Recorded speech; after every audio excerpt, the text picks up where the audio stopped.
હા તો નીકળ.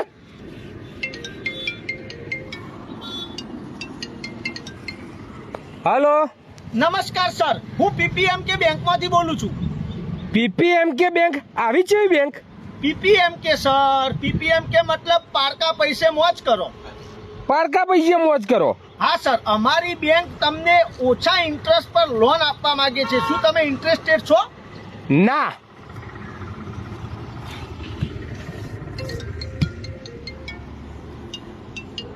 હાલો, પણ સર એકવાર અમારી સ્કીમ તો સાંભળો. કેવી સ્કીમ? સર અમારી બેંક તમને એટલા ઓછા ઇન્ટરેસ્ટ પર લોન આપે છે કે તમે બીજી કોઈ પણ બેંકમાં જશો એનાથી એકદમ સસ્તું પડશે તમને. એકદમ સસ્તું? હા સર. તે પણ તમે મને ઓળખ્યા પારખ્યા વગર એમને પૈસા આલી દેજો? ના સર, એમને નહીં આપીએ. તમારા કોઈ પ્રોપર્ટી હોય, તમારી પાસે કાર લેવી હોય, મકાન લેવું હોય કે કોઈ બી અન્ય પ્રોપર્ટી હોય, એના પર તમને અમે લોન આપીશું. પણ માર ભાઈ તો કારે નહીં કે મકોને નહીં. પણ સર કોઈ તો તમારી પાસે પ્રોપર્ટી હશે ને? કોઈ તો પ્રોપર્ટી એટલે હા, એક પ્રોપર્ટી છે. બસ તો સર તમને લોન મળી જશે. મળી જશે? હા. હા તે કેટલી હાલશો? લોન તમને મળશે, એ તમારી વેલ્યુ જોવી પડે. પ્રોપર્ટીની જેટલી વેલ્યુ એના પર મળશે.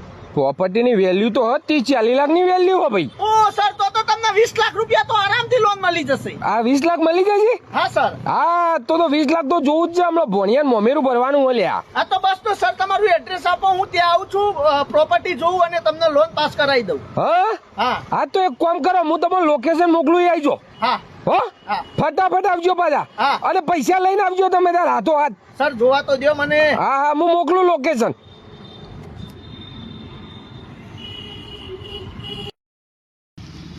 નમસ્કાર સર, બોલો ભાઈ. પીપીએમ કે બેંકમાંથી આવ્યો. હા પેલો ફોન કર્યો તો એ રહ્યા. હા, હા. હા બોલો બોલો બોલો. ચલો બતાવો તમારી પ્રોપર્ટી, લોનનું કરી દઈએ આપણે. પૈસા લાયા?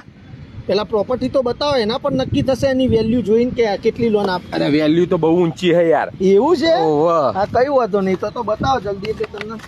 આ રહી આ શું? પ્રોપર્ટી. આરી તમારી પ્રોપર્ટી? ઓહો. એટલે આ તમારી 30-40 લાખની પ્રોપર્ટી છે. ઓહો.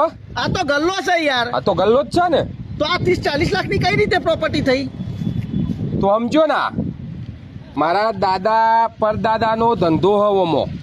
મારા દાદાએ 5 વર્ષ ચલાવ્યો, મારા બાપાએ 15 વર્ષ ચલાવ્યો અને 5 વર્ષથી તો હું ચલાવું છું.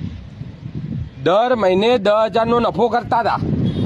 હવે 25-30 વર્ષ ચલાવ્યો, ગણી લે કેટલા પૈસા થયા? 30-40 લાખ કમાણ્યા કે ના કમાણ્યા? તો 30-40 લાખ તો ધંધો કરીને કમાયા ને. હા. તો હવે તમે આના પર 20 લાખ લોન લેવી છે તમારે. હવે એટલે તમારે આના પર હું તમને બેંક તમને 20 લાખની લોન આપો ચમ ના આપ? અને તમે કાલે ઉઠીને બેંકના પૈસા ના આપ્યા તો? તમારી પ્રોપર્ટી લઈ જજો ને યાર.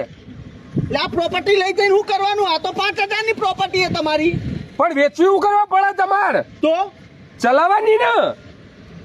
એટલે આ ચલાવીને મારે આમાંથી વસૂલ કરવાના 20 લાખ. હા, અને 20-25 વર્ષ ચલાવજો, તમારે તો 30-40 લાખ રૂપિયા આવી જશે અને ઉપરથી અવળા વધારે કમાજો ને તમારે મને હાલવા પડશે. એટલે હું મારું આ બેંકનું કામકાજ મૂકી અને તમારો આ ગલ્લો લઈને વેચવા બેસું? હે વિમલ લઈ લો, મસાલો લઈ લો, તામસેન લઈ લો. પણ નફો થતો હોય તો કરવા શું હતું? અને હારા એરિયા મિલજો કે યાર, વકરો હારો આવશે. અરે આ રીતે આના પર 20 લાખ લોન ના મળે ભાઈ. એ તો મિલકતની કિંમત એવી હોવી જોઈએ 30-40 લાખની. આ તો 5,000નું ગલ્લું છે તમારું. લોકો માટે હશે, અમારા માટે તો 30-40 લાખની પ્રોપર્ટી છે, એના ઉપર લોન આલો હેડો. એ તમારા માટે હોય તો ના મળે, એના પર તો બેંક લોન ના આપે તમને ભાઈ. તો હું કરવા કેતો તાર લોન આલો, લોન આલી, લોન આલી. તમે બોલ્યા પ્રોપર્ટી એટલે લોન આપવા તૈયાર થઈ ગયા. અમને થોડી ખબર હતી. તમારે વહેલા બોલવું પડે ને કે ભાઈ આવો ગલ્લો છે એવું. પ્રોપર્ટી અમારા માટે તો બસ આ જે ગણો યાર એકલી પ્રોપર્ટી છે. ના તો આના ઉપર તો ના મળે યાર. શું મારો ટાઈમ વેસ્ટ કર્યો? તમારે પહેલા મને કહી દેવું જોઈએ ને, તો હું આવ્યો જ ના હોત અહીંયા.